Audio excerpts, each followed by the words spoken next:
Yeah, so we have to have the bikes back in 11 minutes. Switch over to sport mode.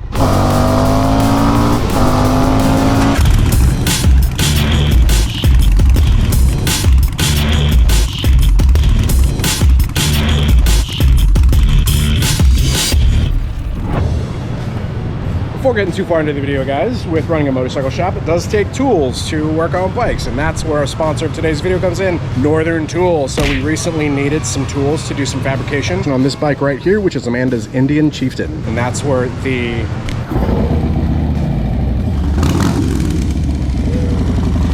variable speed bandsaw comes in. So if you guys are in need of any tools, Northern Tool has an absolute ton of stuff for you. Head over to their website, check it out. If you can use promo code Blockhead135 at checkout to get $10 off any orders $100 or more. Big thanks to Northern Tool. Back to the video.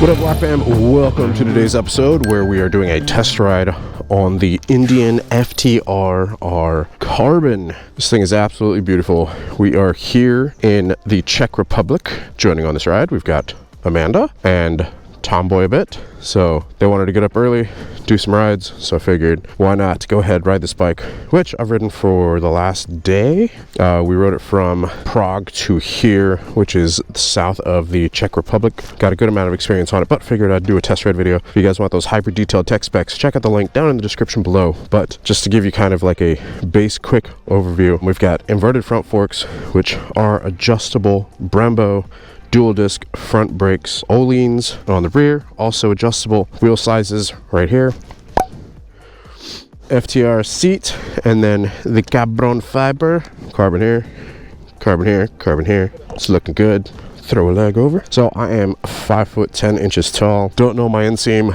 I know I'm gonna get a ton of for that in the comment section, but go ahead, drop your hate. I'm essentially flat footing the bike whenever we are still. Now the last one I could not quite flat foot, but this one flat foot. Beautiful display on this thing.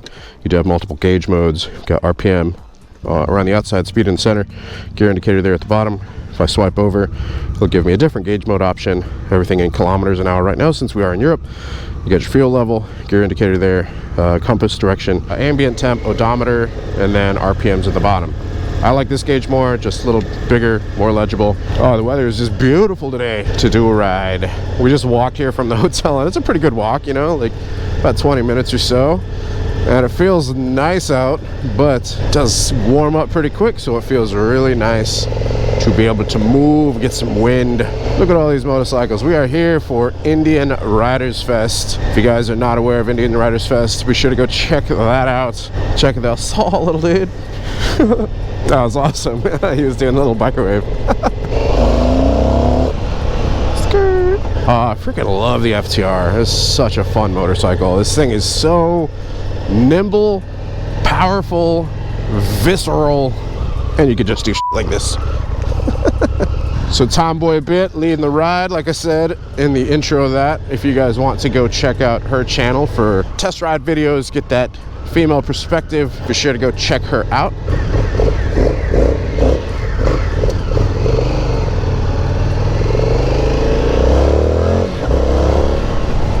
Oh my god, this bike, so grunty. All right, so those of you that are not familiar with the Indian FTR, they used to call it the Indian FTR 1200. I think they dropped the 1200 part on the official name, but it is still a 1200. Liquid cooled V-twin on the updated version. They've changed the wheel sizes. Handles a lot better. I think they dropped the height a little bit too. They worked on the suspension and they worked on the cooling. So the version 1 of the FTR, the cooling, like the bike got a little warm. They basically ended up redesigning the shroud and the front radiator as well, and it runs nice and cool now. No more hot pockets. So yeah, I was a big fan of the FTR. It does stand for Flat Track Racer, so it was born from flat track racing but made for the street. So it's a very streetable bike. Category wise, it would be in like that naked upright riding category, same as like an MT-09. I don't know, what are some other like naked, I owned an MT-09. So what's funny is whenever I originally rode the Livewire made me want naked upright. Naked meaning no fairing, upright meaning seating position. So I didn't have Livewire money, and I really wanted to do the FTR, but I also didn't really have FTR money. So what I ended up doing was I bought an MT-09. So bang for the buck wise, good performance, just really great overall package. But I ended up selling the MT-09 just because I actually didn't end up riding it too much. It's a great motorcycle, but I also have an FTR in the garage and held on to the FTR. The difference between the two, had both of them for a really long time. The way that I put it is like this. MT-09 is like a finely tuned sports car, you know, like an Italian sports car. You got quick shifter, auto blipper, 3 cylinders, quiet, not a lot of torque, more horsepower than torque. The FTR, it's visceral, it's grunty, it's got like this muscle kind of feeling to it. The torque on this thing, the power on this thing is just insanity, but it feels so well balanced, just so fun. It's such a rowdy motorcycle. And the way that they sound whenever you get a proper can on them, or, you know, an exhaust is less restrictive, it sounds just incredible. So that's the next step on the FTR that we have at the shop, is to get to modifying it. So we are going to have some episodes incoming. Now, one of the things I do love about this version though, the FTR R Carbon, is the carbon and the paint scheme. So the subframe is that beautiful Indian red. The carbon just looks fantastic. Obviously the suspension is upgraded from the version that we have, so you've got, like I said, the inverted front suspension, which feels very responsive, very predictable, and the upgraded Brembo dual disc front brakes as well as the rear. Lots of power for a motorcycle and some really great options on it. The ladies here, Amanda on an Indian Scout. How does it feel so far? Awesome. I forgot how light it is. Yeah, right? So as I always say, you guys can read a spec sheet as well as I can. So if you guys want to know those really hyper detailed specs on this motorcycle, be sure to check out the link in the description. I'll be sure to link you guys through to all those hyper detailed tech specs. What my goal is in these videos is to tell you how the bike feels and how it makes me feel. Like I said, very incredibly visceral feeling motorcycle. So I'm gonna let them get ahead a bit, and then I'm gonna... Thing just turns on at like 4,000 or 5,000.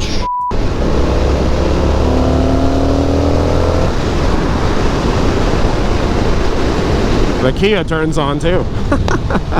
What a beautiful country. Who'd have thought? Riding in the Czech Republic. Love it. So while you're doing highway speeds, such as we are now, they do make some windscreen options for this motorcycle if you want to help to keep some of that wind off of you, but they don't go up super high, so they're not going to keep it off your helmet. They will, however, help to keep it off of your chest. So right now, since we don't have any windscreen or deflection option, I do feel a lot of wind to my chest. Obviously a lot of wind to my helmet as well, which I'm sure you guys can somewhat hear in the microphone. However, I'm not struggling. It is very clean. That's one of those things that you should know, is riding on the highway for an extended period of time, the wind noise is what usually tends to tire you out. If you have a windshield, you know, on a lot of the baggers and whatnot, and the windshield is kind of cutting that wind in half, and you're getting clean air to the bottom of the helmet, or no wind to the bottom of the helmet, and then you're getting wind to the top, you know, it causes your helmet to kind of buff it a bit, and so you're kind of doing these micro corrections with your neck. That's another thing that really tires you out. So I'd much rather have no windshield in front of me with just clean wind, you know, at a constant speed of the helmet, because then you're not doing those micro corrections that really end up tiring you out, or something that totally blocks the wind, or something with adjustability. That being said, while it can do it, I don't know too many people that are taking FTRs really long distance. Haven't really heard too much of it. You know, it can be done. The thing that's kind of working against that is the fuel capacity. So, you know, we were on that other screen there. I've got a little over half a tank. Can't remember if there's any way to see remaining mileage. I mean, you can get pretty deep into the bike here, to the gauge. Oh, this bike feels so good. The power. You can change ride modes. If I want to change the modes, you can basically go in here, change the gauges. So if I were to select ride. That's going to show me like current ride stats. You've got ride time, moving time, stop time, distance and elevation. If I go back, you go back to this main screen. The cool thing is it actually works with gloves. So if I tap bike, it gives me some of those bike metrics. So you've got engine temp, outside temp, battery voltage, fuel economy, and fuel range. There you go. So 107 kilometers. All right, let's go back to this. You've also got GPS built in. So there you go, that'll load up. GPS, good to go, which is super cool. Like in a gauge of this size, Indian really killed it on this gauge. Going back, you've got music, you've got phones. So basically if you connect your phone up to it and you want to have some of that controllability, there you go. Let's go to controls. So within controls, you can change your ride mode. You've got 3 different ride modes: rain, standard, and sport. You've got your traction control option as well to turn on or off. You've got the screen brightness, or you've got auto. I think it's just set to like maximum brightness right now, which is good. And we are currently in standard mode. Rain mode, it tames the throttle quite a bit. I'll see if I can, as we're leaving this little town, see if I can show you guys the difference in that. Whew. Standard mode is just still very fast. All right, so I'm going to change this to rain mode real quick. Boop. Now you do have to let off throttle. As you can see, it's loading. As soon as I let off throttle, it loads rain mode. Rain mode is so much more tame. Still powerful, but definitely more tame. Obviously more tame because you want to be a bit smoother in your power delivery if the roads are wet. So I don't know if you guys can notice like the difference in the acceleration there. It's still fast if you like wide open throttle it, but it's not quite as responsive. It does kind of take a little bit of that power away from you. So if I switch over to standard, let the throttle go. All right, so if I get on it now,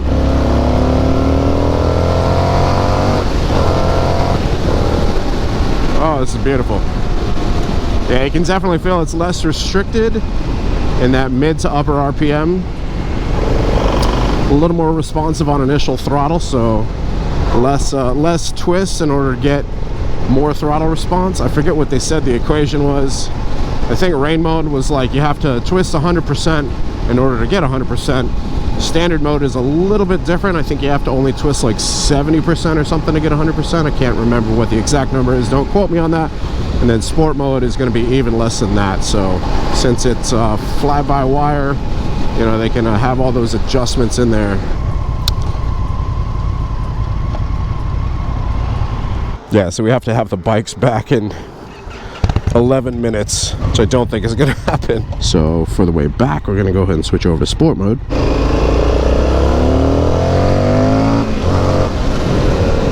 Yeah, sport mode, goddamn powerful.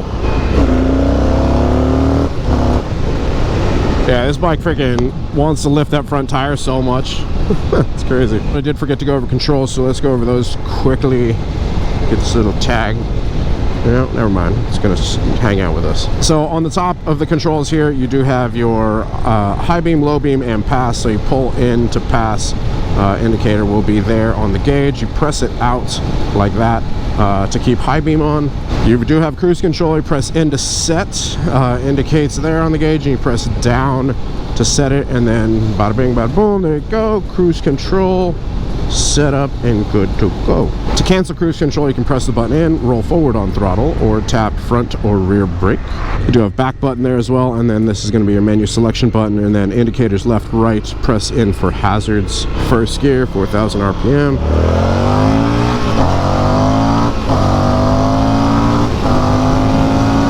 God damn.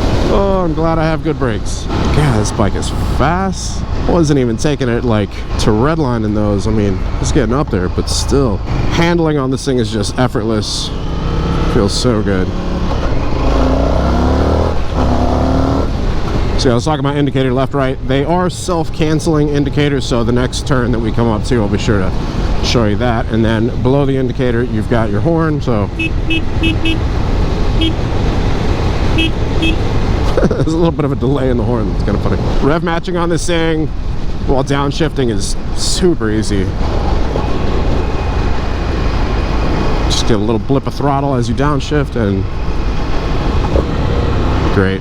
Oh yeah, one thing I forgot to mention that I do like to include, because this is usually an issue for me on motorcycles, but the stock mirrors. So on this one, I'm looking at half my arm. I can kind of see behind me, but if I need to really see behind me, I have to do the mirror lean, which is basically like pulling my right shoulder back. On the left one, I can kind of like lean my head over left and see a bit more. It feels like the left mirror goes out a little bit more, but it's kind of the same thing on the left side. You got to do a little bit of that, you know, pull my left shoulder back in order to see correctly, mirror lean, or put my arm up. So something like this, since it does have narrower bars, I usually like to do bar end mirrors, just because, you know, you can glance over and actually see rather than having to move your whole body. God, look how beautiful it is out here, guys. This is just so great. Home for me is Orlando, Florida in the US, and currently it is summer. Well, getting into summer. It's not even full-blown summer yet, and we're seeing temperatures of like 94 to 96 degrees. So heat index, like the feels like temperature, is going to be like low 100s, which is just miserable. Like even the cars have trouble keeping up with the air conditioning and that. It's just so goddamn hot. Can't really go outside. It's, I mean, you know, you can ride in it, but you're just miserable. It just feels like warm air, like you're standing under like a hand dryer in a bathroom or something. It's just not fun. So coming here to the Czech Republic, this is the summer. We did get some really great temperatures and weather this week, but it is currently a lovely 61 degrees. So I'd imagine you guys can gather my thoughts and opinions of this bike just from that ride and my enthusiasm, tone of voice, and all that stuff, but I'm a big fan of this motorcycle. I do like to answer 2 questions at the end of my test ride videos. Number 1, what is my biggest criticism of the bike? Because no motorcycle out there is perfect, right?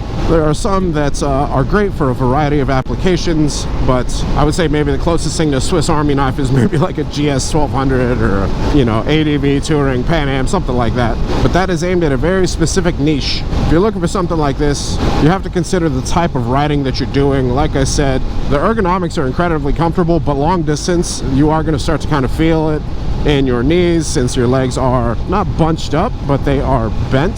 So that's one of those things, you know, I think I'm showing my age in this comment here, but being honest with you, so with my knees being bent up and us riding over the last couple days, one of those days that we were riding, it was pretty cold, and like whenever I extended my left leg, my knee was hurting. It's one of the few times that I actually felt like my knee hurting. But with it in that position for a long time, you know, it is like as if you're just bunched up a little bit.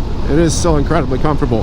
If it were up to me, one of the things I would change is I would drop the foot controls like maybe an inch or 2, but then that does affect some other things such as clearance. Changes the ergos of the bike. They feel great, but for long distance, probably not the best.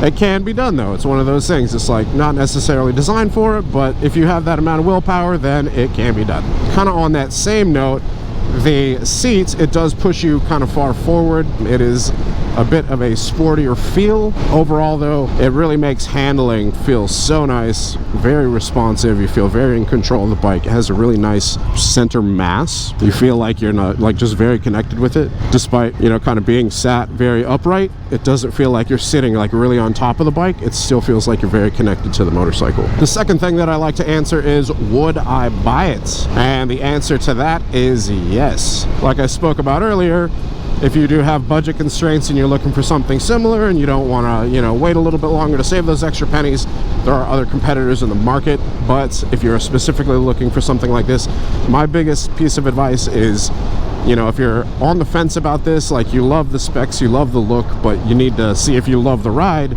check out in the area if there are any demo trucks through Indian Motorcycle headed your way. If there are any demo rides coming soon, go test ride it. Throw a leg over it. Develop your own opinion, get your own thoughts and feelings on the bike, because that is the best way to decide if you are going to enjoy it or not. But I'm a big fan. Yes, would definitely buy it. Like I said, I have one in the garage right now, and we're going to start working on it here very soon, especially to like get some of the restriction off of it in terms of the exhaust, because these bikes, whenever they're uncorked, if you will, sound so good. Revs out so quick. This is such a great bike. But yeah, we're gonna get to work on our Indian FTR soon. So if you guys want to see those videos, be notified of whenever they come out, be sure that you are subscribed, and be sure you hit the bell icon so it sends you the notifications of whenever we put out those videos. Oh, look at that. I just noticed that in the bottom on this little tab here, it tells you what mode you're in. I didn't notice it beforehand. That's a cool attention to detail. Oh, I told you guys that I would show you the auto canceling, so the blinker's on. Just took a right, and blinker goes away. Super cool, the little animation too for that, because it's like the little blinker indicator comes over the gauge, and then when it goes away, it like just does this little like swift transition out. Little swoosh swoosh. All right, showing back up here to Indian Riders Fest, since we have to have these bikes returned. What a bummer. Beautiful freaking countryside. Cannot advocate enough, if you guys have a chance to come ride in the Czech Republic, try it out. Yo, some of the best burgers right here. Peak Smash Burgers. Crazy good. Having one of those for lunch today. Faux show. Oh, that was perfect. Like right off the bat. Hell yeah, brother.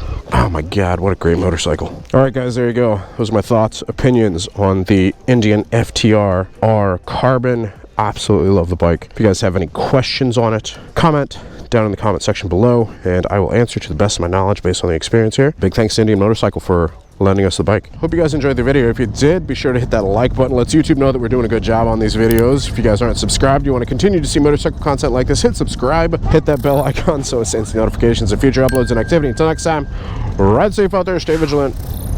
Catch you guys in the next one. Oh, I know, I'm like, goodbye. I'll see you later. Peace.